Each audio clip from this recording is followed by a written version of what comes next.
Hello दोस्तों, स्वागत है एक बार फिर आप सभी का आपके अपने यूट्यूब चैनल पीएच क्लासेस पर, जिस पर आज के इस वीडियो लेक्चर में हम हल करेंगे कक्षा 12 विषय भौतिक विज्ञान एनसीईआरटी के भाग 1 के 7वें अध्याय, जिसका नाम है प्रत्यावर्ती धारा के अंतिम सवाल को, अर्थात आंकिक प्रश्न को। और जी हाँ, ये क्वेश्चन बेटा परीक्षा की दृष्टि से बहुत ही ज़्यादा महत्वपूर्ण है। और बताता चलूँ, ये आपकी जो एनसीईआरटी वाली बुक है स्टैंड, जैसे कि आप स्क्रीन पर देख रहे हो स्टैंड, ठीक है, तो इसके 7वें लेसन का है ना, जिसका जो नाम है प्रत्यावर्ती धारा है। तो मैंने इससे पिछले वीडियो लेक्चर तक स्टैंड आप लोगों को इसके न्यूमेरिकल नंबर 10 तक आपको सॉल्व करा दिए थे, और ये 11वां सवाल आपका रह गया था। और ये मैंने इसलिए छोड़ देता बेटा कि ये सवाल बेटा आप बहुत ही ज़्यादा महत्वपूर्ण है, और चित्र भी देखें तो आप स्क्रीन पर देख रहे हैं, डायग्राम देखिए, चित्र भी इसमें बना करके दिखाया गया है, वही मैंने आपके लिए सेम ही बनाया है स्टैंड, ठीक है। अब देखिए, जरा ध्यान से समझिए सवाल को और याद रखें, इस पर जरा अच्छे से फोकस बनाएं, क्योंकि इस सवाल के इस साल आने के ज़्यादा से ज़्यादा चांसेस हैं, ठीक है। तो आइए शुरू करते हैं वीडियो लेक्चर को और देखें क्या इसमें पूछा गया है, ठीक है। तो इससे पिछली वीडियो लेक्चर में मैं आपको बताता चलूँ, मैंने प्रश्न संख्या 1 से लेकर के प्रश्न संख्या 10 तक सॉल्व करा दिए थे स्टूडेंट, ठीक है। तो आज का ये अंतिम सवाल है और इसका 11वां सवाल। चलिए, तो मैंने देखिए समय बचाने के लिए, अच्छा समझाने के लिए मैंने क्वेश्चन को पहले स्क्रीन पर लिख रखा है, साथ ही साथ इसका डायग्राम भी बना रखा है स्टूडेंट, ठीक है। अब देखिए इसके अंदर क्या क्या हमसे पूछा गया। तो पहले देखिए मैं क्वेश्चन पढ़ के उसका मीनिंग समझाता हूँ, उसके बाद फिर इसको सॉल्व करूंगा। तो स्टूडेंट देखिए, जैसे इसमें लिखा है चित्र 7.11, 7.11 का मीनिंग मैंने बताया, 7वां चैप्टर 11वां सवाल, ठीक है स्टूडेंट।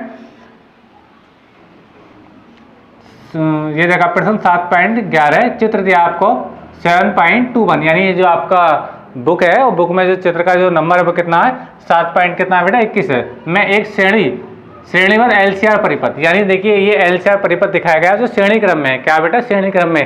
देखिए श्रेणी क्रम में एक सीधी लाइन में भी जोड़ देते हैं एलसीआर को, और देखिए यहाँ से देखो तो ये भी श्रेणी क्रम है, तो यहाँ से एनर्जी मिलेगी, इसको यहाँ से करंट मिलेगा। तो देखिए ये देखिए जो करंट यहाँ पे फिल होगा स्टैंड, वही करंट यहाँ पर आएगा, और वही करंट क्या आएगा बेटा यहाँ पर आएगा, और वही करंट क्या आएगा घूम करके यहाँ पर आएगा, यानी तीनों में सेम करंट बहेगा। तो यानी ये भी क्या है, एक श्रेणी क्रम ही है। अधिकांश बच्चे कंफ्यूज ना हो जाएं कि उनको ऐसा ना लगे कि हमने तो ऐसा नहीं पढ़ा था, है ना। तो कभी कभी होता है क्या, तीनों को LCR यानी प्रेरक, संधारित्र और प्रतिरोध को एक ही सीरीज लाइन में जोड़ कर भी दिखा देते हैं, ठीक है। और ये भी जो हमने अलग अलग लाइन में जोड़ करके दिखाया है, लेकिन इसका अलग व्यवस्था से कोई इससे श्रेणी क्रम पे कोई इफेक्ट नहीं पड़ा है। यानी कहने का मीनिंग जो मेरा ये है कि ये श्रेणी क्रम में ही जुड़े, क्योंकि तीनों में करंट क्या बेटा सेम ही आने वाला है, ठीक है। LCR परिपथ दिखाया गया है, ठीक है, जिसे परिवर्ती आवृत्ति के 220 वोल्ट, यानी इसका जो विद्युत वाहक बल दिया है, यानी BRMS का मान दिया है, ये जो ई से लिखा है ई, यानी विद्युत वाहक बल, ठीक है स्टूडेंट। तो इसका जो मान दिया वो कितना दिया, चलिए मैं ऐसे लिख देता हूँ तो आपको बेटर लगे, है ना। V के रूप में लिखता हूँ तो अब अच्छा लगेगा आप लोगों को। देखिए आपको B का जो मान दिया है, मैं यहाँ पे लिख देता हूँ, चलिए B का मान आपको दिया स्टूडेंट, देखिए क्या दिया है, B कह दो या BRMS कह दो, मैं पहले से बता रहा हूँ, जो दिया B का मान जो दिया होता है वो B होता है या BRMS होता है। वो कितना दिया इसका मान B का बेटा, वो दिया आपको 230 वोल्ट, कितना दिया 230 वोल्ट, 230 वोल्ट, ठीक है। यानी B या BRMS का जो मान है कितना दिया 230 वोल्ट दिया स्टूडेंट, ठीक है। अच्छा, L का मान कितना 5, L का मान कितना बेटा 5 हेनरी, C का मान है 80 माइक्रोफैरड और R का मान है 40 ओम, ठीक है। यानी कहने का मीनिंग मेरा ये है कि जो आपका L का मान है, देखिए मैंने यहाँ पे लिख रखा है L बराबर 5 हेनरी दिया है, यानी ये जो L है इसका मान आपको 5 दिया है। संधारित्र यानी इसका जो मान दिया आपको 80 माइक्रोफैरड दिया, देखिए मैंने यहाँ पे लिख रखा है। और रेजिस्टेंस यानी जो R दिया है, R का जो मान दिया वो कितना दिया बेटा आपको 40 ओम दिया है, ठीक है। अब देखिए इसमें पूछा क्या है, इसके ए पार्ट में पूछा गया, देखिए ए पार्ट को समझे, स्रोत की आवृत्ति निकालिए जो अनुनाद उत्पन्न कर सके, यानी अनुनादी आवृत्ति आपसे पूछी गई थी। और इससे पिछले सवाल अभी 2-3 सवाल मैंने किए थे, पिछले वीडियो लेक्चर में अनुनादी आवृत्ति के सवाल मैंने उसमें भी समझाए थे। तो जो अगर वहाँ पे आप लोगों ने वीडियो मेरा देखा है तो यहाँ पे आपको कहीं भी कोई प्रॉब्लम इसको समझने में नहीं आएगी। लेकिन अगर आप लोगों ने वीडियो नहीं देख रखा बेटा, तो आप लोगों को तो मेरा विशेष रिक्वेस्ट ये है, इसके पहले के जो न्यूमेरिकल है उनको अच्छे से तैयार कर लें, क्योंकि बेटा इस न्यूमेरिकल को समझने के लिए भी लाभदायक है। लेकिन एक बात तो याद रखें कि आपकी जो फिजिक्स की किताब है फर्स्ट है ना, ये प्रत्यावर्ती धारा चैप्टर बेटा बहुत ही महत्वपूर्ण चैप्टर है, इससे बहुत ज़्यादा एग्जाम में पूछा जाता है। इसको तो एक एक न्यूमेरिकल की तैयारी कर लें और एक एक आर्टिकल्स की तैयारी कर लें। और न्यूमेरिकल तो बाकी मैंने सब करा दी बेटा, बहुत ही ईजी न्यूमेरिकल है स्टूडेंट, ठीक है। चलिए, तो अनुनादी आवृत्ति है ना, क्या पूछा, स्रोत की आवृत्ति निकाली जो अनुनाद उत्पन्न कर सके, अनुनादी आवृत्ति यानी ओमेगा का मान पूछा है, ठीक है। अच्छा, दूसरे पार्ट में क्या पूछा है, परिपथ की प्रतिबाधा पूछी है, तथा अनुनादी आवृत्ति पर धारा का आयाम पूछा है। धारा का आयाम मानी धारा का अधिकतम मान पूछा है, और क्या पूछा बेटा आपसे, परिपथ की प्रतिबाधा है जेड का मान भी पूछा है। ठीक है, अच्छा इसके सी पार्ट में पूछा गया है परिपथ के तीनों सिरों के बीच विभव पात के आरएमएस मान, यानी ये जो आर जुड़ा है, सी जुड़ा है और एल जुड़ा है, तो यहाँ पे तीनों के विभवांतर पूछे हैं, तीनों के विभवांतर कितने, कि यहाँ पे विभवांतर कितना होगा, संधारित्र के सिरों के बीच विभवांतर कितना होगा, प्रेरक एल के सिरों के बीच विभवांतर कितना होगा, ये पूछा है स्टूडेंट। ठीक है, चलिए मान निकालिए, दिखाइए कि अनुनादी आवृत्ति पर LC, LC का मतलब ये जो L है और ये जो C देखा है स्टूडेंट। ठीक है, LC संयोग के सिरों पर विभवांतर शून्य होता है। ठीक है, कैसे पूछा गया, मैं सॉल्व करूंगा तो आपको और अच्छा लगेगा। तो देखिए पहले पार्ट को सॉल्व करते हैं, इसके ए पार्ट को। क्या कहा गया ए पार्ट में, स्रोत की आवृत्ति निकालिए जो अनुनाद उत्पन्न कर सके। तो देखिए अनुनादी आवृत्ति का जो फार्मूला होता है, जो मैं पहले से पढ़ाता हुआ आ रहा हूँ स्टूडेंट, इस फार्मूले को अच्छे से याद रख ले स्टूडेंट। क्या ओमेगा वाला होता है 1 वर्गमूल L इंटू सी। ठीक है, अच्छा अब देखिए मैंने यहाँ पे इसकी वैल्यू रख दिया, L का मान रख दिया कितना 5 यानी 5 रख दिया, C का मान रख दिया 80 माइक्रोफैरड। तो देखिए माइक्रोफैरड में मैंने फैरड में चेंज कर दिया, 10 का मैंने 6 से मैंने गुणा कर दिया स्टूडेंट। ठीक है, तो याद रखेंगे मैं 10 का मैंने 6 से मैंने गुणा कर दिया फैरड में बनाने के लिए स्टूडेंट। ठीक है, अच्छा ये पावर मैंने ऐसे उतार दिया 8 पंजे 40 यानी 400 हो जाएगा स्टूडेंट। कितना हो जाएगा 400। अब करेंगे क्या बेटा, 10 की घात माइनस के 6, 2 जीरो घट जाएंगे, प्लस की घातें होती हैं ना जीरो, तो 2 जीरो घट जाएंगे तो कितनी घात रह जाएगी बेटा, 4 घात रह जाएगी। ठीक है, अब वर्गमूल से बाहर निकालेंगे तो 2 किसका 4 किसका वर्गमूल, 4 का वर्गमूल कितना होता है 2। ठीक है, और पावर कितनी हो जाती है बेटा, आधी हो जाती है। अब क्वेश्चन में आ रहा होगा। ठीक है, अब ये घातें माइनस की ऊपर जाएगी तो बेटा प्लस की हो जाएंगी 2 घातें, और 2 घातों का मतलब बेटा 2 जीरो, तो मैंने क्या करा 2 जीरो आगे लगा दिए, यानी इस पावर को खत्म करने के बाद 2 जीरो लगा दिए। अब देखिए 2 से 50 को काटेंगे बेटा, तो काट दीजिए, ये बार कट जाएगा 50 बार कट जाएगा, कितनी बार कटा 50 बार, यानी 50 आ गया। यानी ओमेगा का जो मान आया आपको कितना आया, आपका 50 रेडियन पर सेकंड आया। कितना है बेटा, 50 रेडियन पर सेकंड आया। तो इसका ये तो ए पार्ट था। अब देखिए बी पार्ट में इसमें क्या पूछा है, तो आई होप कि ये आपका ए पार्ट आपको समझ में बेटा आ चुका होगा। ठीक है, अब बी पार्ट में आपसे पूछा गया है, बी पार्ट कहाँ है इसका, देखिए परिपथ की प्रतिबाधा, परिपथ की प्रतिबाधा। ठीक है, देखिए जब अनुनाद की बात होती है, और जब ये मैंने LCR परिपथ आपको पढ़ाया था, तो अनुनाद की स्थिति में क्या होता है, प्रेरण प्रतिघात यानी XL धारित्र प्रतिघात XC के बराबर होती है, और उस स्थिति में क्या होता है बेटा, जो आपकी प्रतिबाधा होती है वो रेजिस्टेंस के बराबर होती है ना। तो मैं लिख देता हूं, देखिए अनुनाद की स्थिति में, अनुनाद की स्थिति में जो Z होता है बेटा, Z वो क्या बराबर होता है बेटा, आपके रेजिस्टेंस के बराबर होता है। ठीक है स्टूडेंट, यानी आपका Z यहीं से पता चल जाएगा। तो देखिए Z का मान कितना आ जाएगा, मैं आगे निकाल देता हूँ यहाँ पे। तो देखिए Z बराबर हो जाएगा स्टूडेंट आपका, अब देखिए R का मान मुझे पता है, R का मान कितना रखा है 40 ओम दे रखा है, तो R बराबर बेटा आएगा आपका 40 ओम। जी हाँ, आपको ये समझ में आ चुका होगा। ठीक है स्टूडेंट, अच्छा अब आपसे क्या पूछा है, अब आपसे पूछा है अनुनादी आवृत्ति पर धारा का आयाम, धारा का अधिकतम मान यानी I0 पूछा, वो कैसे निकाला जाएगा। देखिए बहुत आसान फार्मूला है, देखिए हम तो आप लोग ओम का नियम लगाइए। ओम का नियम कहता है I equal to B upon R, B upon R। ठीक है स्टूडेंट, तो B को हम क्या चाहें तो देखो B ही लिखा रहने दो, चाहे BRMS लिख लो, कोई दिक्कत वाली बात नहीं। क्या लिख लो, B, हाँ सॉरी, लेकिन हाँ इसमें धारा का अधिकतम मान पूछा है ना, तो देखिए मैं यहाँ पे क्या लगा दूंगा, 0 लगा दूंगा। ठीक है, यानी अधिकतम मान यहाँ मैक्स भी लगा देते हैं, इससे कोई दिक्कत वाली बात नहीं है, यहाँ भी 0 लगा दीजिए। ठीक है, यानी जब धारा मैक्सिमम होगी तो वोल्टेज भी मैक्सिमम होगा, क्योंकि धारा क्या होती है, विभवांतर के समानुपाती होती है। तो हमें क्या चाहिए, पहले धारा का अधिकतम मान चाहिए, तो वोल्टेज का भी अधिकतम मान हमें लेना पड़ेगा। लेकिन याद रखें बेटा, ये वोल्टेज का अधिकतम मान नहीं है, ये इसका वर्गमाध्य मूल मान है, यानी इसके मूल वोल्टेज है स्टूडेंट। ठीक है, तो देखिए अब वो कैसे निकाले जाएंगे उसको देखिए। अब देखिए फार्मूला हमने पढ़ाया था, एक सूत्र बराबर होता है बेटा आपका BRMS बराबर क्या होता है, ये होता है B0 अपॉन √2, क्या होता है B0 अपॉन √2। और यहाँ से जब मैं B0 का मान निकालूंगा स्टैंड, तो यहाँ से B0 का जो मान आएगा वो आएगा B0 बराबर आएगा आपका BRMS इंटू √2, ये मान आएगा आपके पास। काय का मान आएगा बेटा, ये B0 का मान आएगा। ये मुझे क्यों करना पड़ रहा है बेटा, क्योंकि मुझे मेरे पास BRMS का मान है, इसलिए मैं ऐसा कर रहा हूँ स्टूडेंट। ठीक है, चलिए तो I0 का मान निकालते हैं। देखिए तो R की जगह तो मैं अभी फिलहाल I लिख लेता हूँ, लेकिन B0 का क्या रहा है, BRMS इंटू √2 के बराबर होता है। ठीक है, ये फार्मूला है बेटा, ये भी मैंने आपको पढ़ा रखा है। क्या होता है देखिए, BRMS इंटू 2। ठीक है स्टूडेंट। अच्छा आई नोट आप देखिए कितना आने वाला, आई नोट बराबर, अब देखिए BRMS का मान पता आप लोगों को कितना है 230 आपको दे रखा है स्टूडेंट ये। अच्छा अब देखिए √2 का मान कितना होता है 1.414। ठीक है स्टूडेंट, काय का मान है बेटा आपका आई नोट का मान है। ठीक है स्टूडेंट। अच्छा आर का मान कितना बेटा 40, आर का मान कितना बेटा 40। ठीक है। अच्छा देखिए अभी लोग जब इससे आप 0 0 काट देंगे स्टूडेंट, ठीक है, और जब इसको जब देखिए आपका बचा कितना उसको लिख दीजिए, आपके पास बचा स्टूडेंट,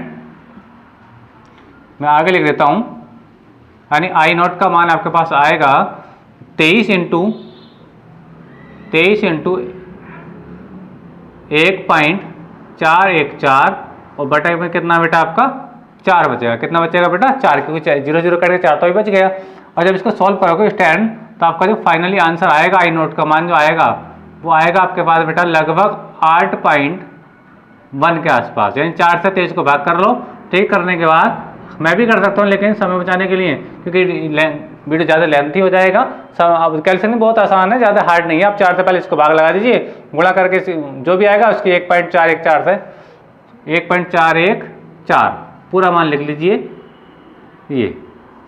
ठीक है स्टूडेंट, तो कितना आएगा आई नोट का मान आएगा बेटा आपके पास 8.1 आएगा स्टूडेंट। ठीक है। अच्छा अब देखिए आप बात करते हैं परिपथ के तीनों अवयवों के स्वीकृत बहुपात यानी RMS, यानी आपको बताना है कि आपके पास यानी देखिए आपके पास आपको बताना है देखिए क्या होगा यहाँ पे। एक तो बताना आपको BL यानी यहाँ पे विभवांतर कितना होगा, फिर आपको बताना है कि यहाँ पे विभवांतर BC यानी यहाँ पे जो आपका संधारित्र जुड़ा है इसके विभवांतर कितना होगा, और फिर आपको बताना है बेटा BR का मान कितना हो जाएगा, कितना हो जाएगा BR का मान कितना होगा। तो ये चीज़ें बतानी है आप लोगों को। ठीक है स्टूडेंट। अब देखिए BR का मान तो वैसे भी BRMS के मान के इक्वल होता है, वो कितना होता है 230 होता है। कितना होता है बेटा वैसे भी दिया है 230 दिया है, यानी BR जो होगा वही BRMS के इक्वल्स होगा स्टूडेंट। ठीक है। अच्छा अब मैं आगे बताता चलूँ, पहले मैं निकालता हूँ BL का मान, क्या का मान BL का, यानी इसके C पार्ट को सोल्व कर रहा हूँ।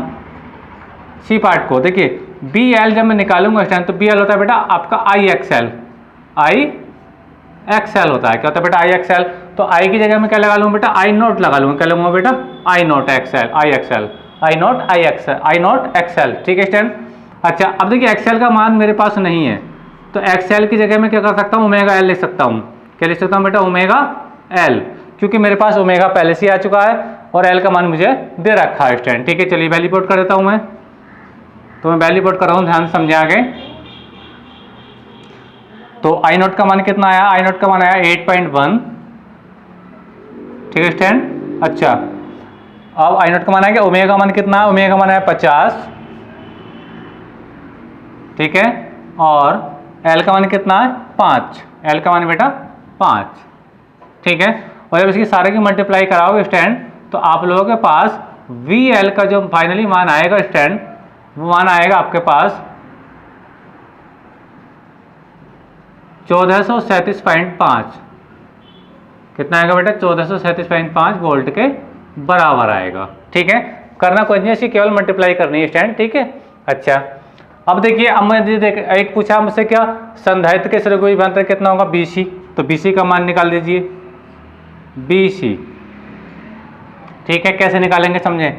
देखिए BC क्या होता है IXC होता है, क्या होता है IXC होता है।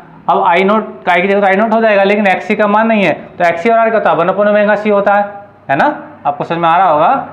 यानी आई नोट तो आपका बेटा ऐसे रहेगा और XC को लिख सकते हैं 1/ओमेगा C। कितने लिख सकते हैं बेटा 1/ओमेगा C। देखिए आई नोट ऐसे रहेगा और XC को क्या लिख देंगे 1/ओमेगा C लिख देंगे। तो आई नोट का मान तो मुझे पहले से पता है कितना है 8.1। ठीक है, और अपॉन क्या ओमेगा C, ओमेगा का मान मुझे पहले से पता है कितना है 50। देखिए मैंने यहाँ पे निकाल दिया ओमेगा का मान। ठीक है, 80 का मान कितना 80 गुणा 10⁻⁶। ठीक है, तो ये मान आपके पास कितना बेटा 80 गुणा 10⁻⁶। ठीक है स्टूडेंट। अच्छा वैल्यू पुट कर दीजिए, और जब वैल्यू पुट आगे जब इसको सॉल्व करेंगे तो सॉल्व करने के बाद जो आपको BC का मान मिलेगा वो भी कितना मिलेगा आपको बेटा 1437.5 वोल्ट ही मिलेगा। कितना मिलेगा बेटा 1437.5 वोल्ट ही मिलेगा। आई होप समझ में आया होगा स्टूडेंट। ठीक है, अब इसी प्रकार से आप बी आर को निकाल लेंगे, उसका मान भी सेम ही आएगा, लेकिन हमें मतलब किससे हम उस पर बात करते हैं। देखिए इसने अभी ये कहा है, हम देखिए बी एल का मान आ गया, बी सी का मान आ गया स्टूडेंट। ठीक है, अब इसने पूछा है एल सी संयोग के सिरों पर विभवपात कितना होगा, यानी यहाँ पे बी एल और बी सी का डिफरेंस पूछा है, यानी इनका अंतर कितना होगा। तो वैसे ही अंतर देख रहे हैं, दोनों का अंतर शून्य आने वाला है ना। तो लिखते हैं, देखिए मैं लिख देता हूं, देखिए एल सी संयोग पर विभवपात, विभवपात क्या होगा, ये होगा बेटा B L minus B C. ठीक है, तो ये कैसे निकालेंगे, बी एल का मान कितना है, बिल्कुल सेम है, बी सी का मान बिल्कुल सेम है। तो कहने का मतलब मेरा ये है बेटा, ये आएगा 1437.5 माइनस 1437.5। ठीक है, कैंसिल आउट हो जाएंगे, तो कुल मिलाकर जीरो के कितना आएगा बेटा, 0 वोल्ट आएगा। तो यानी बी के एल के और सी के सिरे के बीच जो विभवांतर होगा वो कितना होगा बेटा, वो 0 होगा। ठीक है, और बाकी जो विभवांतर बी एल का पूछा था वो ये आ गया, बी सी का पूछा वो ये आ गया। और इसमें क्या पूछा था, प्रतिबाधा पूछी थी। तो अनुनाद की स्थिति में जो प्रतिबाधा जेड होती है प्रतिरोध के बराबर होती है, तो प्रतिरोध के बराबर मान रखेंगे तो जेड का मान कितना आ जाएगा बेटा, 40 ही आ जाएगा, क्योंकि आर का मान मुझे 40 ऑलरेडी पता था, बस मैंने आर का मान यहाँ पे पुट कर दिया स्टूडेंट। ठीक है, आई नोट का मान चाहिए था, बी नोट का मान मेरे पास था नहीं, इसलिए मैंने इस फार्मूले को अप्लाई किया, इसकी सहायता से बी नोट का मान निकाला। तो मैंने इस बी नोट की जगह ये वाला वैल्यू रख दिया स्टूडेंट, आर का मान सेम चल रहा है। ठीक है, बी आर एम एस का मान मुझे पता था कितना, 230 है, 230 बेटा आपका ये आ गया। ठीक है, √2 का मान आप लोग जानते ही हैं, 40 से डिवाइड करेंगे तो सॉल्व करने के बाद फाइनली आपको कितना मिलेगा बेटा, फाइनली आपको मिलेगा आई नोट का मान कितना आएगा, 8.1 एम्पियर, 8.1 एम्पियर के आसपास आएगा स्टूडेंट। ठीक है, फिर आपसे पूछा यहाँ पे विभवांतर कितना होगा, तो बिल्कुल निकालिए, बी एल क्या होता है, आई एक्सएल होता है, आई की जगह आई नोट लिखा, एक्सएल मेरे पास था नहीं, एक्सएल को मैंने लिखा ओमेगा एल। ठीक है, क्योंकि मुझे ओमेगा भी पता है और मुझे एल भी पता है। ठीक है, दोनों की वैल्यू सॉल्व करके देखा तो बी एल कितना है, 1437.5 वोल्ट आया। ठीक है, फिर आपसे बी सी पूछा गया था, बी सी का होता है आई नोट एक्स सी होता है, आई नोट एक्स सी। ठीक है, आई नोट का मान मुझे पहले से पता है ये हैगा, और एक्स सी को लिखते हैं 1/ओमेगा सी, ओमेगा मान मुझे पता है देखिए यहाँ से, और सी का मान भी मुझे पता है यहाँ से। ठीक है, तो जब इसको सॉल्व करें तो इसका मान भी इतना ही आएगा। फिर इन्हें दोनों के बीच में डिफरेंस पूछा, तो दोनों के बीच में डिफरेंस पूछा स्टैंड, तो डिफरेंस देखिए कितना है, आपको हटा कर देख रहे हैं, सेम वैल्यू थी बी एल और बी सी की, इसलिए कितना है, 0 आया। तो आई होप कि क्वेश्चन आपको समझ में आएगा। एक बार बता चलूँ बेटा, ये क्वेश्चन परीक्षा की दृष्टि से बहुत ही महत्वपूर्ण है, इसकी तैयारी जरूर करें। तो वीडियो आपको पसंद आया तो वीडियो को लाइक कीजिए, शेयर कीजिए, कमेंट कीजिए। मिलेंगे अगले वीडियो में, तब तक के लिए धन्यवाद।